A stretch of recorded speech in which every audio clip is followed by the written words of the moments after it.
William Gilbert van Tassel Sutphen was an American writer. He was born in 1861 in Philadelphia, the son of Reverend Morris Crater Sutphen and Eleanor Brush. He attended Princeton, graduating in 1882. He died in 1945. His first book that wasn't a play so obscure it barely has any information on it, this being First Aid to the Injured, a farce in one act, was his 1898 The Golficide and Other Tales of the Fair Green. We will cover his 1906 The Doomsman.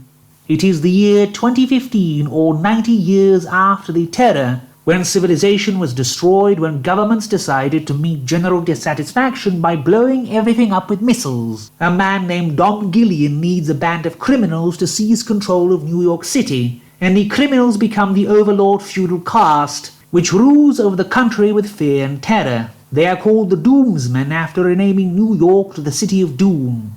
In the countryside, you have the people of the stockades and the house dwellers in the tiny provincial towns, living under a simplified feudal system. Constance, the son of a lord of such a stockade, one day encounters one of the Doomsmen, the enigmatic Quentin Edge, who would abduct his sister Isa. And yet over time it seems that Isa had fallen in love with this same Quentin Edge, who is a power among the Doomsmen. He comes to Constance's family keep disguised as a peddler, and he would take Isa with him, but then Constance's father refuses to hand her over, and he and all of his men die and the keep is burned down. Constance escapes, forced to live out a meagre existence as an unpaid indentured servant in his own uncle's house in the nearby town of Croy.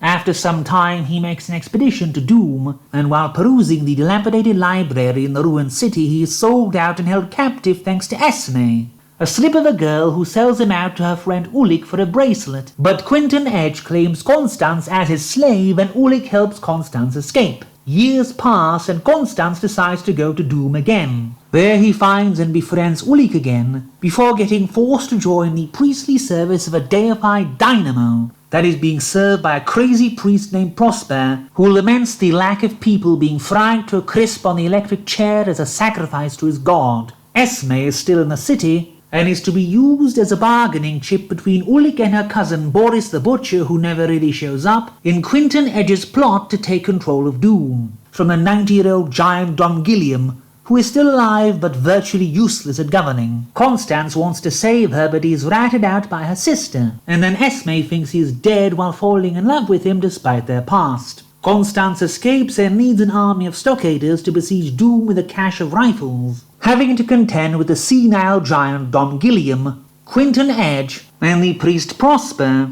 who wishes to rain destruction down upon Doom like a prophet from the Old Testament. And I feel I should not spoil any further but ask you to read the rest for yourselves.